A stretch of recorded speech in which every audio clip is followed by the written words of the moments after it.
Hello, what is the simplest way to apply the long uptrend line strategy when you are swing trading? Well, when we take an example here of BLDR to analyze as of April 26, 2026, let's analyze LBDR to see the simplest way.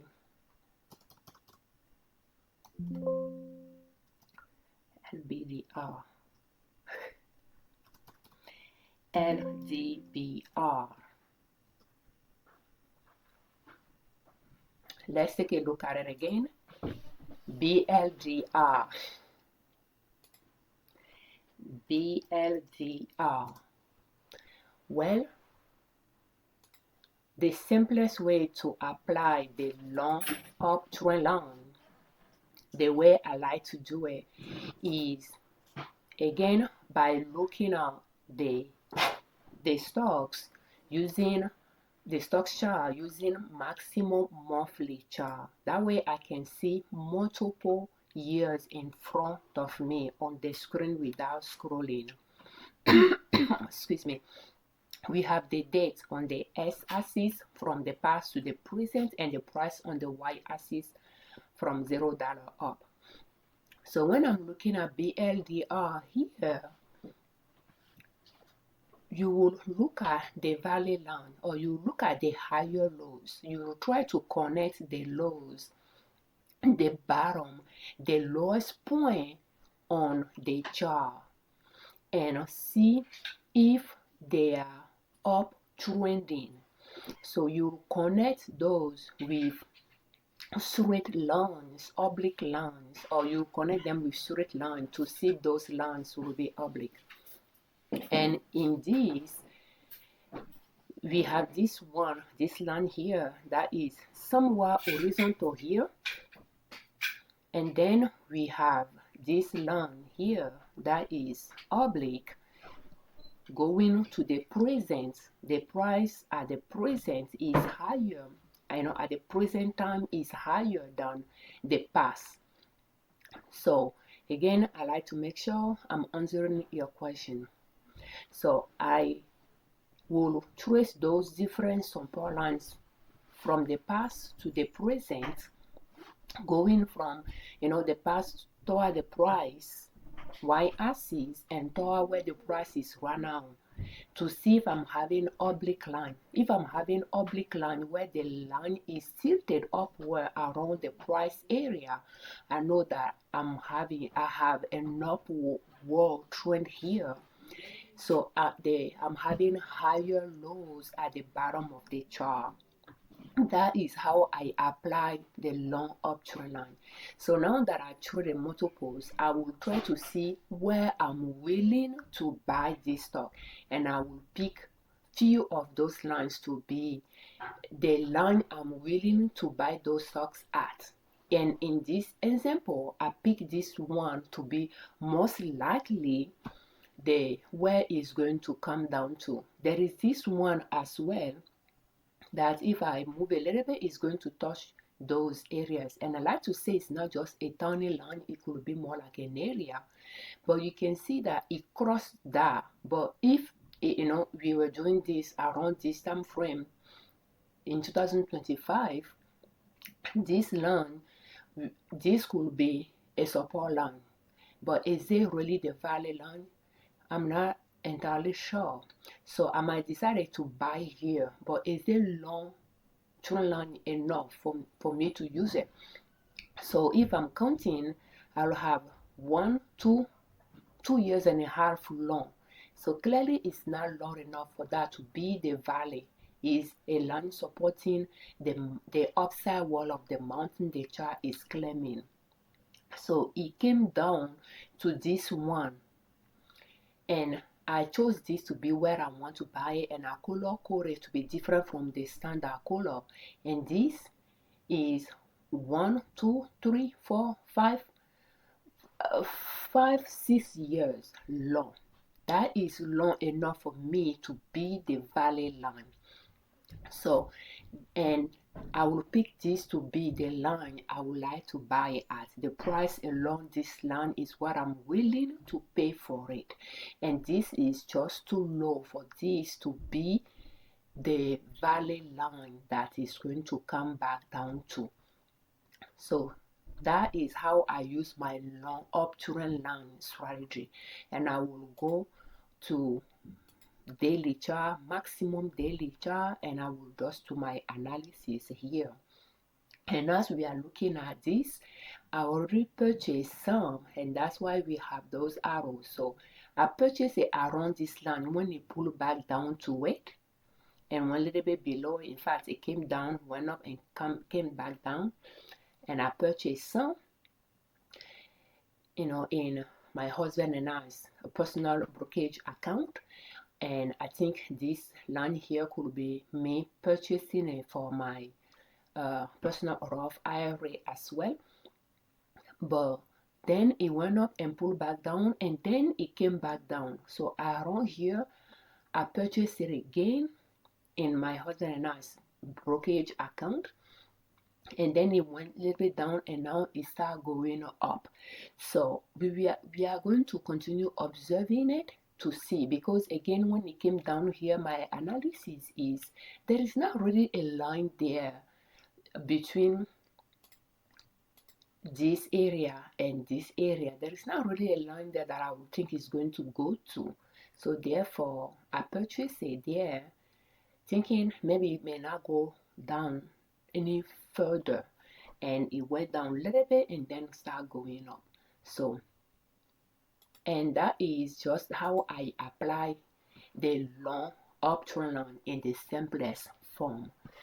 It allows me to choose the price I'm willing to pay for it, not literally the amount, but the price along that line.